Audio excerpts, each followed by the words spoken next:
www.jamiamadiniyajadid.org.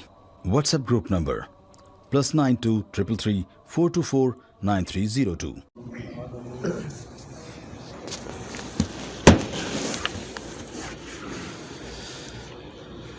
والصلاة والسلام على خير خلقه سيدنا ومولانا محمد وآله وأصحابه أجمعين. أما بعد،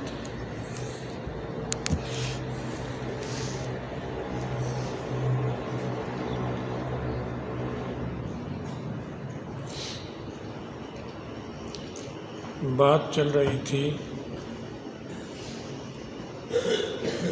حضرت تمیم داری رضی اللہ تعالی عنہ کی حدیث ہے،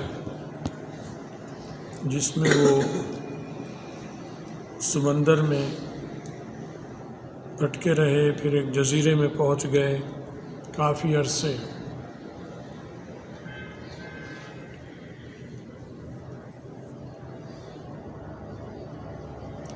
اور اس میں 30 افراد سوار تھے ان کے ساتھ.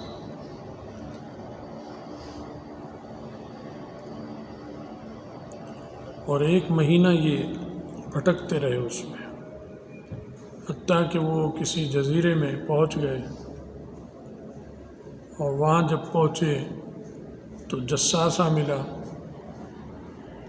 وہ بھی پراسرار چیز تھی. اس نے کہا وہاں جاؤ اندر دیر میں. وہاں گئے تو وہاں ایک آدمی تھا جو زنجیروں میں جکڑا ہوا تھا. اس سے پوچھا تم کون؟ انہوں نے پوچھا تم کون؟ تو انہوں نے بتایا کہ بھئی ہم تو عرب ہیں. یہاں تک بات ہوئی تھی. تو انہوں نے کہا ہم عرب ہیں اور ہم ایک سفینے میں بیٹھے تھے، اور اس میں پھر ہم اس طرح 1 مہینہ اس طرح سے ہی رہے، اور اب ہم یہاں پر آ گئے ہیں.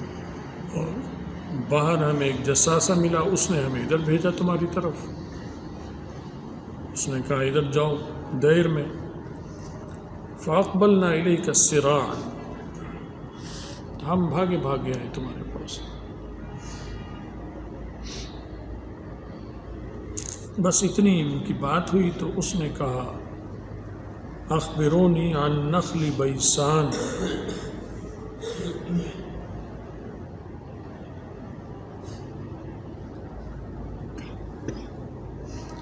کہ مجھے نخل بیسان کے بارے میں بتاؤ.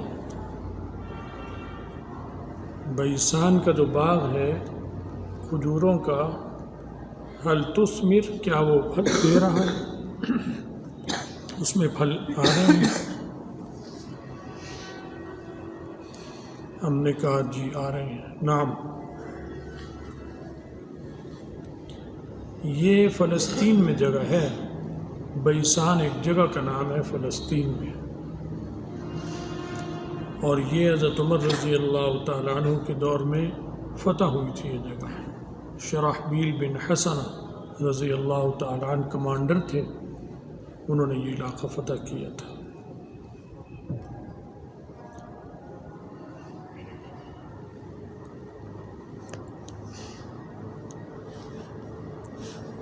اور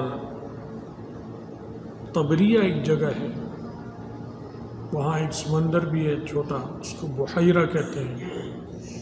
تو طبریہ کے یہ 40 کلومیٹر جنوب کی طرف ہے. تو طبریہ سے 40 کلومیٹر شمال میں یہ باغ ہے نخل بیسان.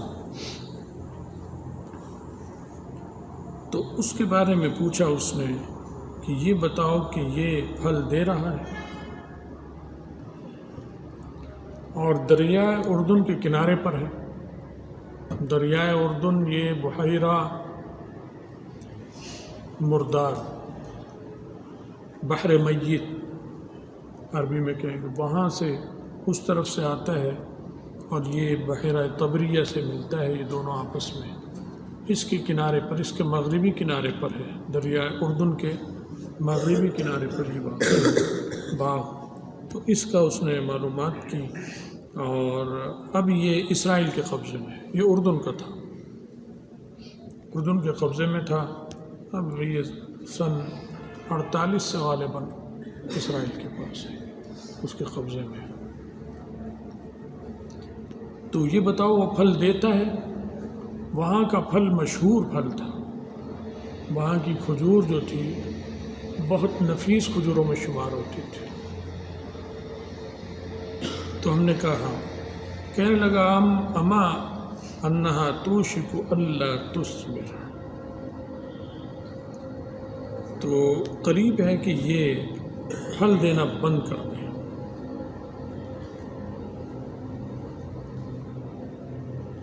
تو یہ اس زمانے کی بات تھی،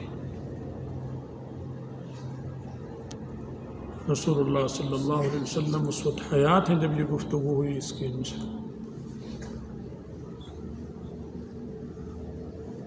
لیکن اب کیا صورتحال ہے؟ کیا وہ پھل دے رہا ہے یا نہیں دے رہا؟ تو علامہ یاقوت حموی رحمۃ اللہ علیہ جو ہیں، ان کی وفات ہوئی ہے 626 ہجری میں، 626 ہجری میں۔ انہوں نے گئے ہوں گے، بہت بڑے آدمی تھے، سیاحت بھی کرتے تھے، تاریخ لکھی انہوں نے، جغرافیہ، تاریخ، ساری باتیں معلومات۔ تو اس وقت اس نے دینا بند کر دیا تھا 626 ہجری میں، یعنی آج سے تقریباً 700-800 سال پہلے۔ تو اس کا پھل نہیں ہے وہ زرخیز جگہ، خوبصورت ہے، وہاں باغات بھی ہیں، یہ بھی ہے، لیکن بات پھل کی ہو رہی ہے کہ پھل درخت ہے اور پھل نہیں ہے۔ تو اس وقت اس نے پھل بند کر دیا، اور ابھی تک یہی سننے میں آتا ہے کہ وہاں اس میں پھل نہیں ہے۔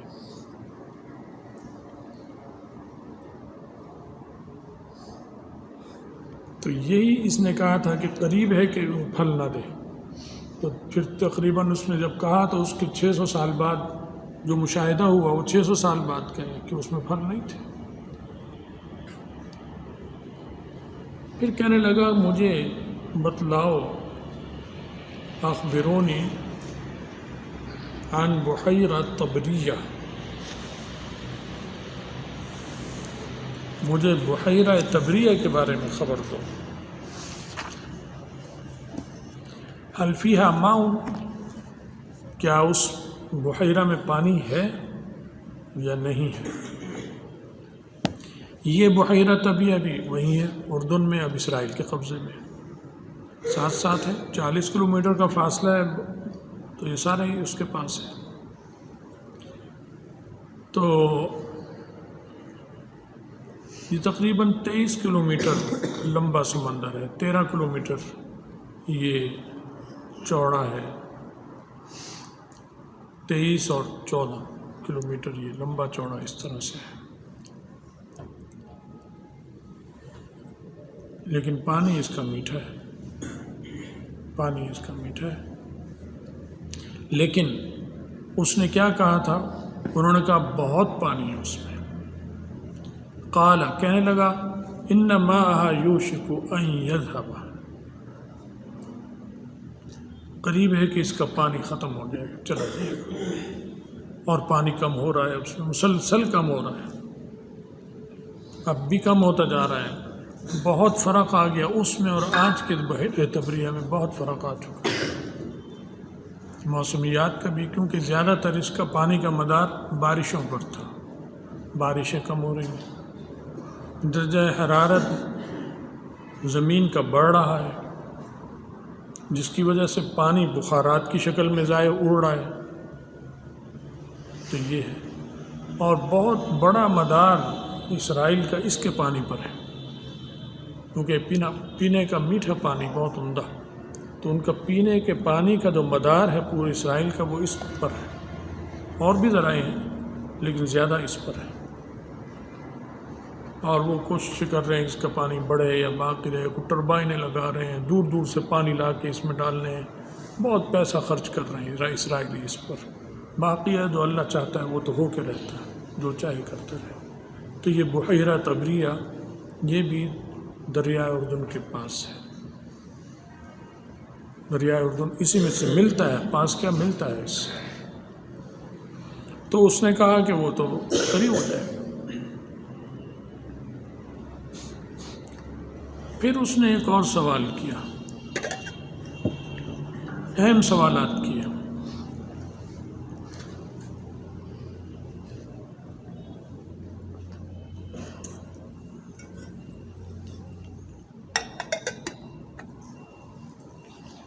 عین زغر،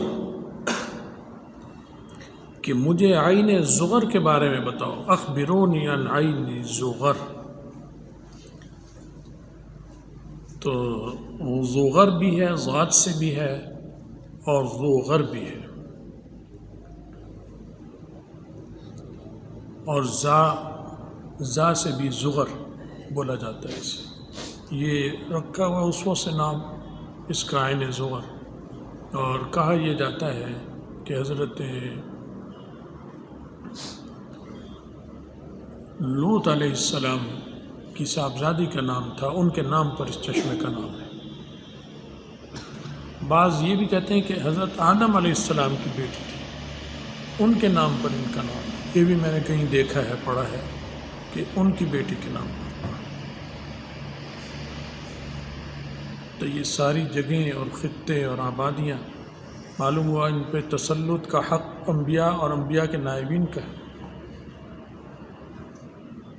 حتیٰ کہ علاقوں کے نام عورتوں کے ناموں پر بھی ہیں اور مردوں کے نام پر بھی ہیں. شام پورا کا پورا ان کے نام پر ہے، نبیوں کی اولاد کے نام پر ہے. اسی طرح روم بھی، یہ سب ان کی اولادوں کے پورے علاقے اور خطے. اور ہم اور تم کیا کہتے ہیں کہ دین تو حجرے کے اندر ہے، حجرے سے باہر ہے ہی نہیں. اسلام حجرے میں رہتا ہے. انا للہ و انا الیہ راجعون. کہاں انبیاء علیہ السلام نے پوری کائنات پر حکمرانی کی اور قیادت کی، کہاں ہم نے گھیر گھار کر سمیٹ کر اسے حجرے میں بند کر دیا اور خانقاہوں میں بند کر دیا. بس یہ دین ہے. اس سے بڑی شکست اور خودکشی کیا ہوگی؟ یہ وہ شکست ہے جو ہم نے اپنے ہاتھوں سے کمائی، اور یہ وہ شکست ہے جسے ہم زندہ اور باقی رکھے ہوئے ہیں اپنے ہاتھوں سے. برقرار ہے یہ شکست، اور اس شکست پر ہم خوش اور مطمئن ہیں اور سمجھتے ہیں کہ دین زندہ ہو رہا ہے، کیونکہ میری خانقاہ سلامت ہے، میرے حجرے میں رونق ہے، آنے جانے والوں کی لائن لگی ہوئی ہے. تو یہ شکست ہے، یہ خودکشی ہے. یہ شکست پر راضی ہونا ہے، یہ غلامی پہ قناعت کرنا ہے. غلامی کی بدترین سطح پہ ہم. خیر بات کہاں تھی اور کہاں چلی گئی؟ زغر سے. زغر عورت کا نام ہے، نبی کی بیٹی کا نام ہے. سمجھ گئے؟ انہوں نے اس زغر کا نام اس وقت کی کوئی جو کافر یا جو بھی بدترین قوم ہوگی اس پہ مروب ہو کر اس پہ نام نہیں رکھا. جو ہمارے یہاں رکھ رہے ہیں ان کافروں کے نام. ہوٹل کا نام وہاں کے نام پر رکھ دیں گے. Victoria store, Victoria. بھائی اسٹور یہاں پنجاب میں ہے، اس کا نام وکٹوریا کیوں رکھ دیا تم نے؟ فلاں ہوٹل انگریزوں کے نام پر. بہت بڑی تباہی سے گزر رہے ہیں، جا رہے ہیں. اللہ تعالیٰ ہمیں اس سے بچائے، نکالے. تو انہوں نے کہا کہ اس کو بتاؤ کیا وَهَلْ يَزْرَعُ أَهْلُهَا بِمَاءِ الْعَيْنِ، کیا وہاں کے لوگ اس چشمے کے پانی سے کھیتی باڑی سیراب ہو رہی ہے؟ ہم نے کہا جی، یہ کثیرۃ الماء، بہت پانی ہے. معلوم ہے تمیم داری اور ان لوگوں کو پوری معلومات تھی علاقے کی. سمجھ گئے؟ تمہیں بھی پوری معلومات ہونی چاہیے پورے علاقے کی، لیکن تمہیں اپنے گاؤں کا بھی نہیں پتہ ہوتا کہ مین روڈ سے ہمارا گاؤں کتنی دور ہے. کہتے ہو یہ 5 منٹ کے فاصلے پر، اور چلے جاؤ تو آدھا گھنٹہ لگے گا تمہیں. حالانکہ تم پیدا اس گاؤں میں ہوئے ہو، پلے ہو اور ہر ہفتے جاتے آتے ہو، لیکن اپنے گاؤں کا فاصلہ تمہیں نہیں معلوم ہوتا کہ سڑک سے گاؤں کتنی دور ہے. کہتے ہو کتے دی بھونکتے، کتے کی بھونکی ختم نہیں ہوتی. 8 کلومیٹر چلے گئے ہم، 9 کلومیٹر، یا اللہ 12 کلومیٹر آ گئے. کتے کی بھونک، کون سا کتا ہے جو اتنی زور سے بھونکتا ہے؟ یہ حال ہے گاؤں کے دیہاتی اور طالب علموں کا. یہ حال ہے کہ انہیں نہیں پتہ. یہ نہیں پتہ ہوگا تو تم دنیا کے قائد اور رہنما نہیں بن سکتے. جاگو، دائیں بائیں کی خبر رکھو۔ سمجھ میں آئی بات؟ تو خیر بہرحال انہیں پوری معلومات تھی، انہوں نے نہیں کہا مجھے کیا پتہ، میں تو درویش آدمی ہوں، حجرے میں بیٹھنے والا، اللہ اللہ کرتا ہوں، یہ تسبیح میرے پاس ہے، یہ لوٹا بھی ہے، بس مجھے نہیں پتہ کہ عین ظہر کیا ہے اور بحیرہ تبریہ کیا ہے۔ انہوں نے سب بتایا، پوری معلومات تھی۔ تمہیں بھی ہونی چاہیے معلومات ساری۔ تو پھر کہنے لگا مجھے بتاؤ عن نبی الامیین، امیوں کے نبی کا بتاؤ۔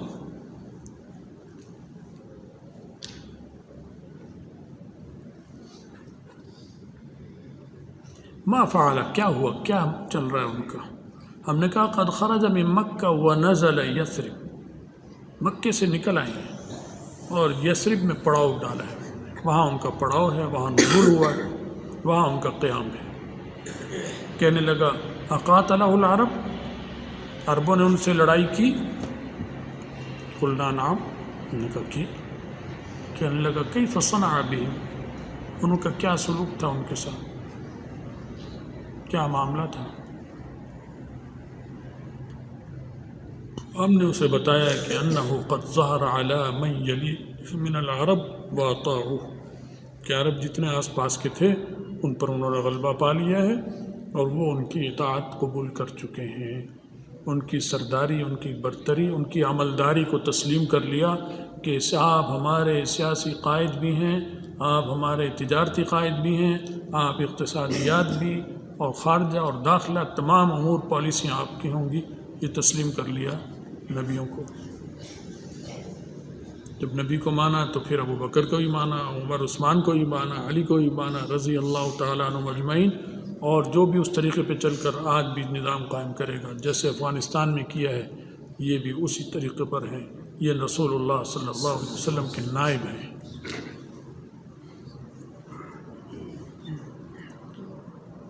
تو کہتا ہے اما ذالک خیر لہم ان یطیعوہ، انہوں نے ان کی پیروی جو کر لی، اتباع کر لی، یہ اس میں ان کے لیے خیر ہے، بہتری ہو گئی ہے۔ بہتری کا یہ مطلب نہیں کہ وہ جنت میں چلے جائیں گے، اچھی ہو گئی، کیونکہ وہ تو کافروں کی بات کر رہے تھے نا، کہ باقی عربوں نے کیا کیا، جو مسلمان ہو گئے وہ ہو گئے، جو نہیں ہوئے انہوں نے بھی قبول کر لی۔ تو خیر لہم کا مطلب یعنی دنیاوی اعتبار سے بہتر ہو گیا۔ یہ اس نے گول مول سا سیاسی جواب دیا، گول مول جواب سیاسی، سمجھ گئے؟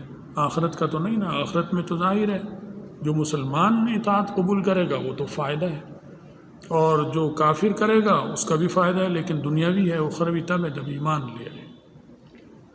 تو خیر دنیاوی فائدہ تو سب کے لیے ہی ہے نا، چاہے وہ مسلمان ہو چاہے وہ کافر ہو، وہ تو ہے ہی ہے فائدہ، آخرت کا بھی ملے گا انشاءاللہ جب وقت آئے گا۔ تو اس نے کہا یہ ان کے لیے بہتر ہے۔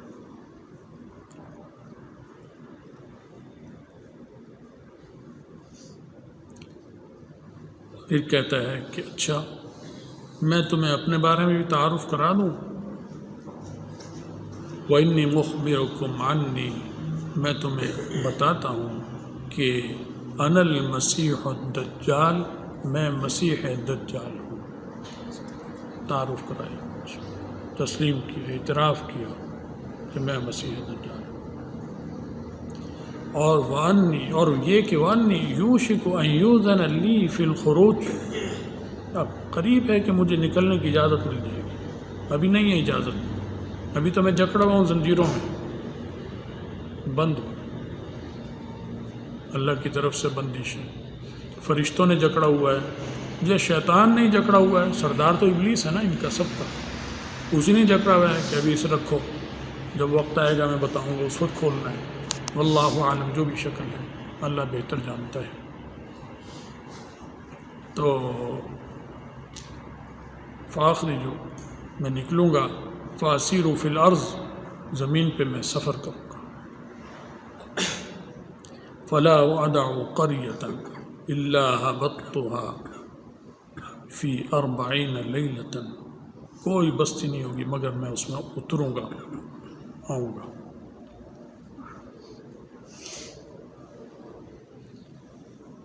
40 دنوں میں، 40 دنوں میں میں پوری کرۂ ارض پہ اپنا سفر کروں گا، پورے عرض پر کرے گا، یا دنیا کی جو اہم خطے اور مقامات ہیں جہاں سے اسے خطرہ ہوگا، جہاں مسلمان ہوں گے، کیونکہ اصل نشانہ تو مسلمان ہے، یہودی تو اس کے دوست ہیں، عیسائی بھی اس وقت تک ان کے دوست بنے ہوئے ہوں گے، وہ تو بعد میں جب عیسیٰ علیہ السلام کا نزول ہوگا تو انہیں عقل اور ہوش آئے گی، جنہیں ایمان نصیب ہوگا لے آئیں گے، جنہیں نہیں ہوگا نہیں لائیں گے۔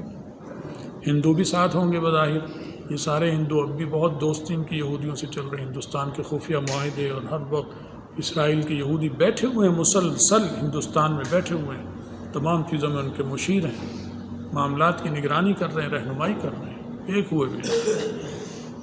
تو میں پھروں گا، چکر لگاؤں گا، غیر مکہ و طیبہ، مکہ اور طیبہ میں نہیں جا سکوں گا، ہما محرمتان علی کلتاہما، یہ دونوں مجھ پر حرام کر دیے جائیں گے، اس میں نہیں داخل ہو سکتا، وہاں میری نہیں چلے گی۔ کلما اردت ان ادخل واحدا منہا، ان دونوں میں شہروں میں سے جس میں بھی داخل ہونے کا ارادہ کروں گا تو استقبلنی ملک بیدہ السیف سلطہ، تو سامنے مجھے فرشتہ ملے گا جس کے ہاتھ میں تلوار تانی بھی ہوگی اس نے، اور وہ مجھے پھر آگے نہیں بڑھ سکے گا، یصدنی عنہا، وہ مجھے واپس روک دے گا وہاں سے،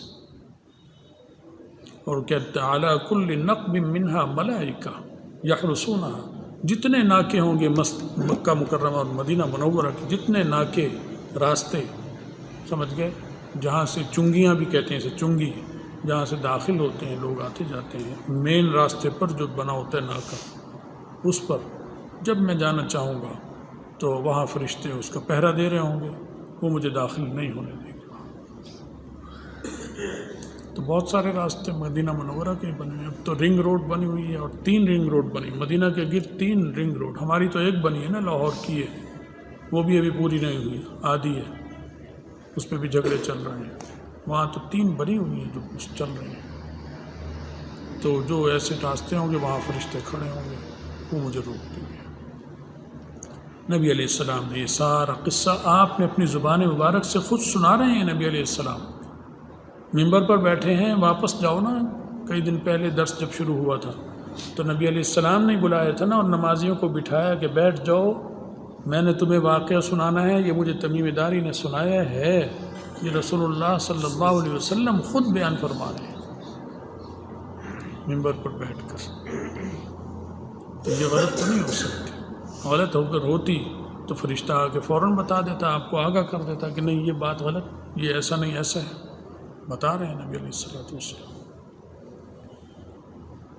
اور پھر نبی علیہ السلام نے جو آپ کے ہاتھ میں کچھ چھڑی تھی اس کو منبر میں مارا، فرمایا ہاذہ طیبہ، ہاذہ طیبہ، ہاذہ طیبہ، یہ طیبہ ہے، یہ طیبہ ہے، یہ طیبہ ہے، یہ مقدس سرزمین ہے، یہ پاکیزہ سرزمین ہے، سمجھ گیا، یہ فرمایا۔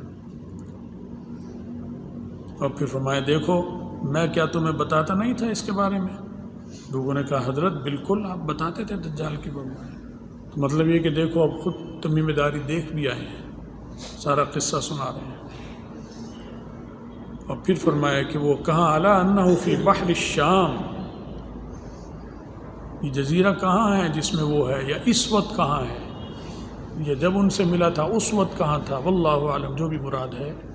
فرمایا وہ بحر شام، بحر شام کسے کہیں، بحر روم، بحر متوسط بھی کہتے ہیں اس کو، بحر متوسط، بحر شام، یہ سارا بحر روم اس میں ہے وہ، اور بحر الیمن، بحر یمن میں، اس سے مراد بحر عرب ہو گیا،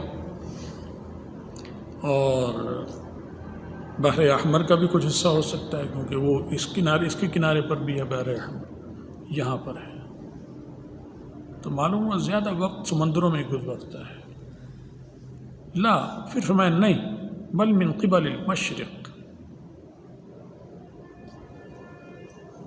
مشرق کی طرف سے، ما ہوا، سمجھ گئے، یعنی وہ مشرق کی طرف ہے، ما جو ہے ترجمہ نہیں ہوگا ما کا، ما زائدہ ہے، وہ مشرق میں ہے، وَأَوْمَا بِيَدِهِ إِلَى الْمَشْرِقِ، اور دست مبارک سے یہ مشرق کی طرف اشارہ کیا کہ ادھر اس طرف. تو مطلب یہ ہے کہ وہ ادھر بھی ہوگا. اور مشرق میں تو سمندر جس مدینہ منورہ سے اب اشارہ کریں گے تو پھر تو وہ خلیج فارس آتا ہے. ایران اور عرب کے درمیان جو سمندر ہے وہ ہے. یا پھر اس سے بھی اور آگے آنا پڑے گا تو پھر بحر ہند اور پھر آگے بحر کاہل آتا ہے. ممکن ہے وہ مراد بحر الکاہل میں ہوتا ہے، کبھی بحر ہند میں ہوتا ہے، کبھی وہ روم میں ہوتا ہے. اور قبر المشرق سمندر بھی خشکی بھی ہو سکتی ہے کیونکہ وہ نکلے گا اصفہان سے. اس کا ابتدائی خروج جو ہوگا وہ اصفہان سے. معلوم ہے اصفہان مرکز ہے ان کا ایران میں، ایران کا شہر ہے اصفہان. یہ یہودی آج بھی یہودی بہت جتنی تعداد اسرائیل میں ہے شاید اس سے ملتی جلتی تعداد میں اب بھی اسرائیل اصفہان میں ہیں، یہودی موجود رہتے ہیں ایران میں. میں نے خود پوچھا، ایران کے کونسلر میں آئے ہوئے تھے اور سفیر مختلف باتیں ہوئی. میں نے پوچھا کہ اصفہان میں آپ کے یہودی ہیں؟ جھوٹ بولا اس نے صاف کہ نہیں ہمارے یہاں کوئی یہودی نہیں. ہیں جھوٹے، حالانکہ وہاں یہودی ہیں، وہاں یہودی عبادت خانے ہیں، وہاں ان کا مرکز ہے. تو یہ ساری چیزیں حدیث پوری ہو گئی. اور یہ آپ نے دجال کے بارے میں واقعات سنے ہیں. اللہ تعالی ہمیں اور آپ سب کو ظاہری باطنی ہر قسم کے فتنے سے جو وقت آ رہا ہے یہ قریب آ رہا ہے، اس کا فتنہ قریب آ رہا ہے، یہ خود قریب آ رہا ہے. ہمیں، ہماری نسلوں کو، تمہاری نسلوں کو، سب کو اللہ حفاظت میں رکھے، ایمان پہ قائم اور دائم رکھے. اور جب خاتمہ ہو تو ایمان پر ہی ہم سب کا خاتمہ ہو. اللہ تعالیٰ معاملہ آسان فرمائے. وآخر دعوانا الحمدللہ.